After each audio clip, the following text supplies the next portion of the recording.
Olá, boa noite. Estamos iniciando mais um programa Direito e Cidadania. Hoje o nosso tema de debate será o novo Código de Processo Civil e a esperança de uma justiça mais rápida. Aí você já vê as imagens da sanção do novo Código que aconteceu no dia 16 de março. O texto incorpora soluções que devem ajudar a destravar a máquina do judiciário, permitindo a realização de mais mediações e conciliações. Esse projeto tramitou durante 4 anos no Congresso Nacional, sendo 1 no Senado e 3 na Câmara. E é fruto de um debate intenso com juristas. É o primeiro código realmente democrático. E é isso que a gente vai mostrar hoje para você, que é nosso telespectador.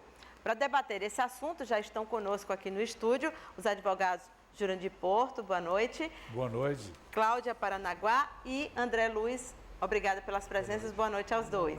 E também estamos aqui com os estudantes de Direito que participam do nosso programa, fazem perguntas para os nossos convidados.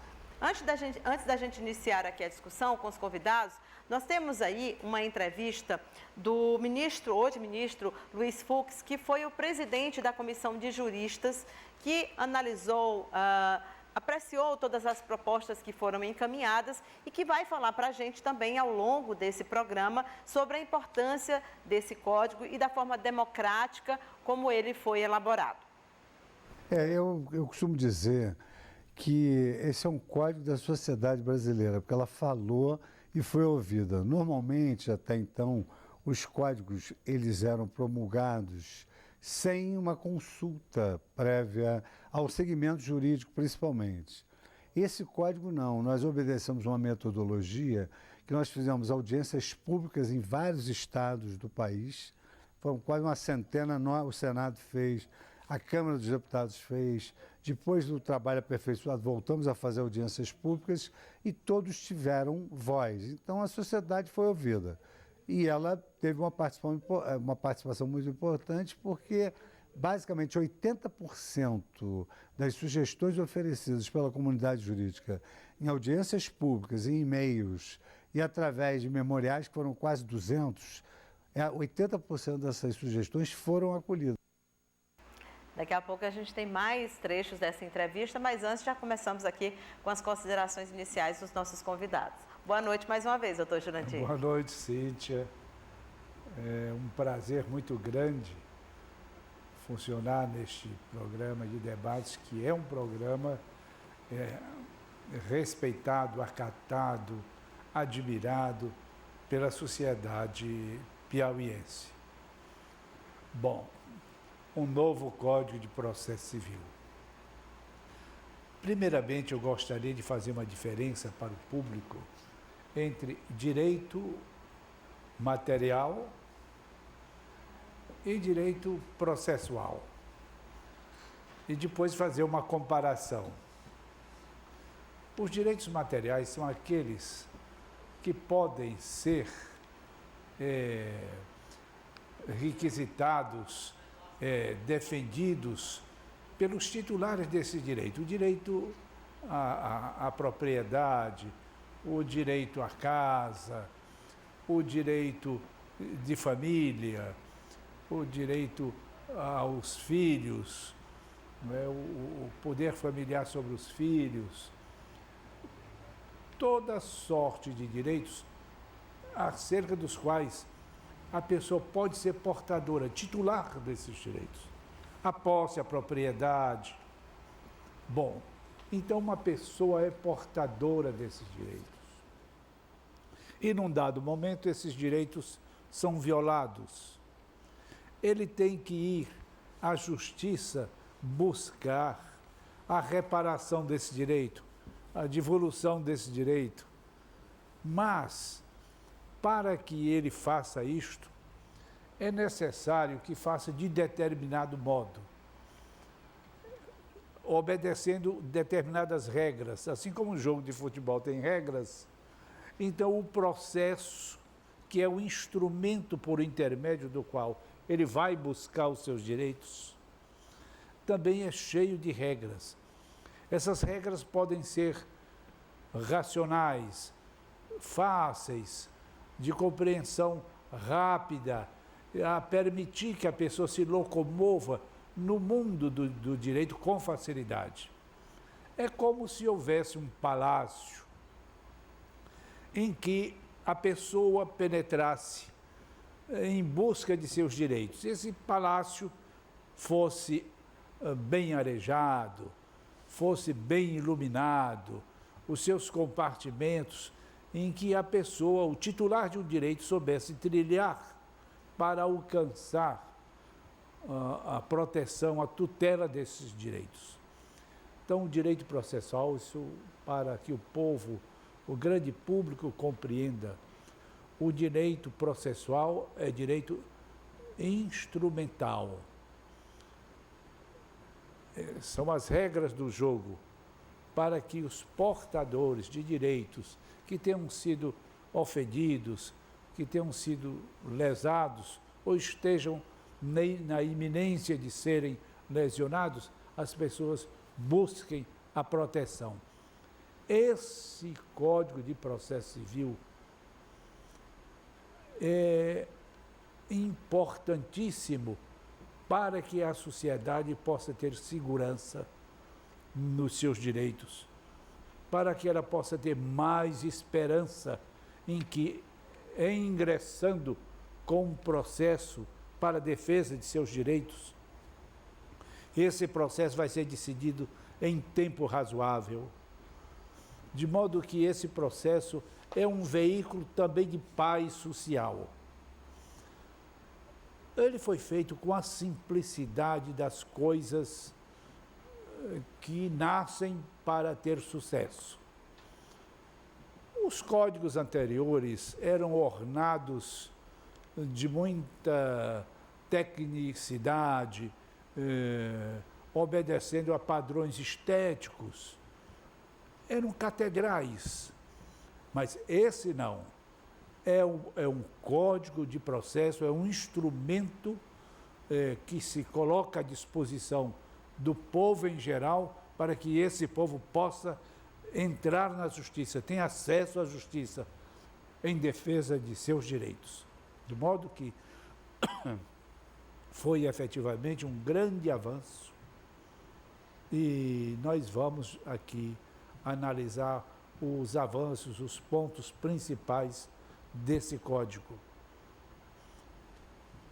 Vamos agora ver a opinião dos doutora colegas. Cláudia e doutor André, exatamente isso, para a gente começar, assim, qual é a importância desse novo código, né? O que muda de fato para o exercício, esse exercício de uma justiça mais célere que todos nós queremos? Isso. Então, boa noite a todos. Noite. Então, na minha reflexão, esse novo código, ele vem em socorro da sociedade, em socorro do judiciário que está numa situação dificílima no julgamento de seus processos. Então, ele vem justamente com essa característica de celeridade, de a gente agilizar esse processo, mas ao mesmo tempo eu entendo que ele vem para mudar uma cultura que nós temos no Brasil, que é o litígio. Então, ele tem como essa base, por isso que todos os procedimentos desse novo código, eles passam antes por uma figura chamada conciliação e mediação.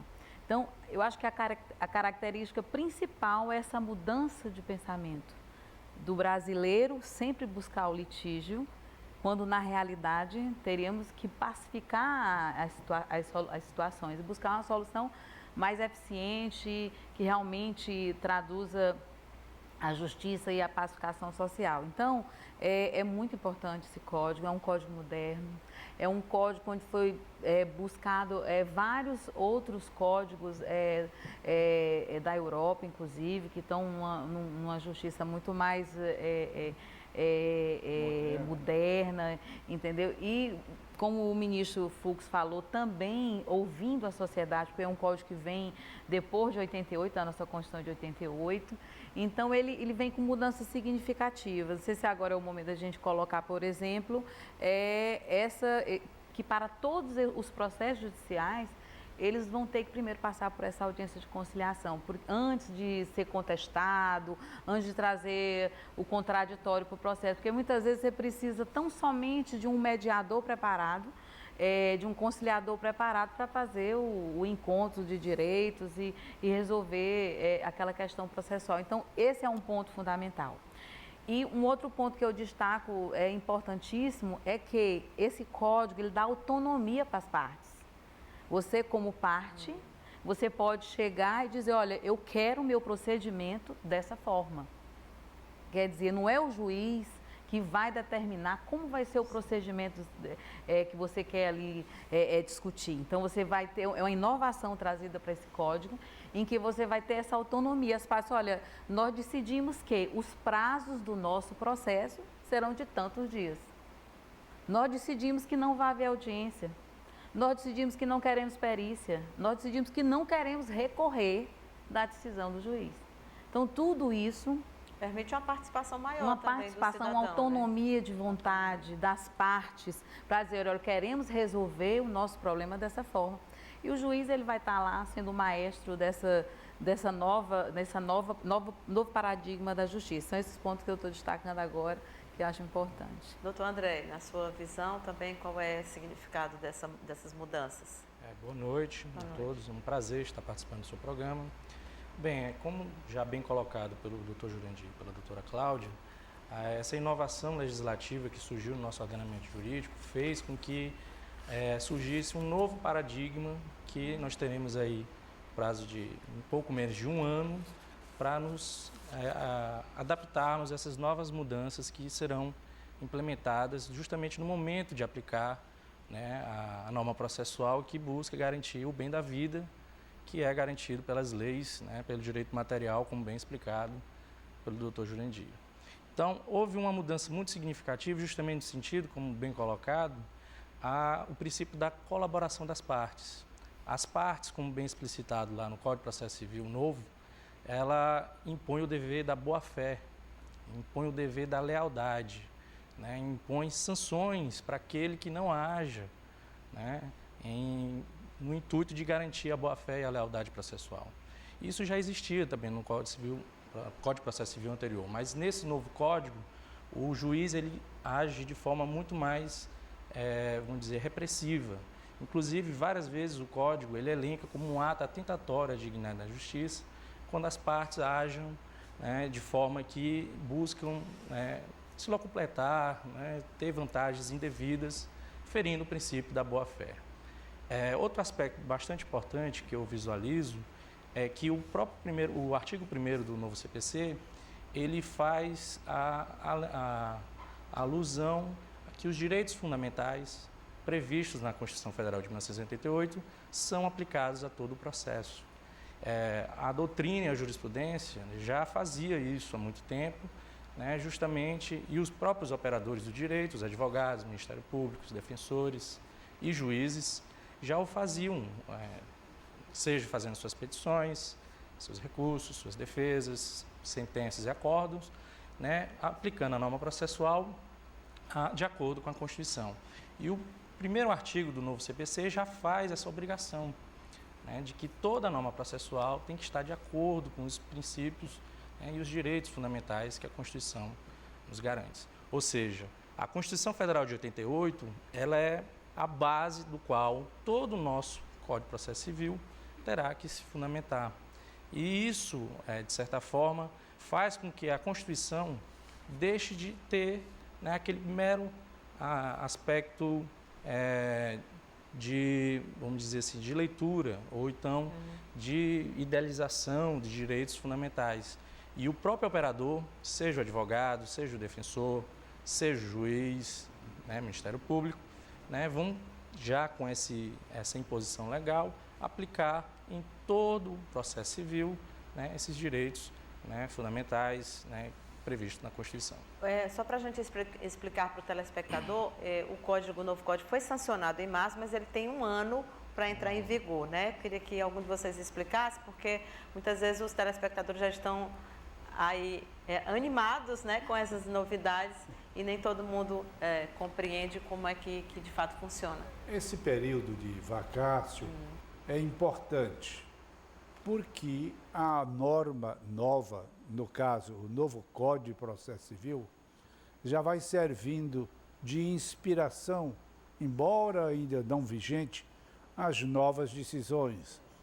Os advogados, os promotores, os juízes já começam a estudar, de modo que, quando ele for realmente aplicável, quando entrar em vigência, já há um conhecimento mais abrangente por parte da comunidade jurídica.